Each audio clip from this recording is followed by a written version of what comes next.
Hi, this is Sarah from The Savvy Professor, and in today's video, we'll discuss grinding noises in the Kenmore washing machine, their common causes, and how to fix the issue. Let's get started. A grinding noise indicates resistance to the washer's moving parts.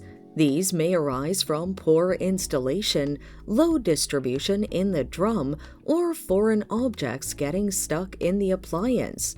Let's look at ways to fix the issue. Remove foreign objects from the appliance.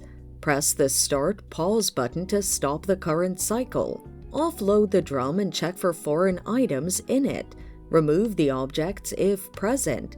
Check the drain filter too for stuck foreign objects. Balance the load in the drum. Pause the cycle and distribute the load in the drum after the door unlocks. Avoid overloading the drum as this contributes to load unbalancing. Level the washer. Use a wrench to adjust the leveling legs with the guidance of a spirit level until the appliance is plump. Also, ensure the washer settles on a hard leveled floor or platform. And that's it. Thanks for watching. Till next time.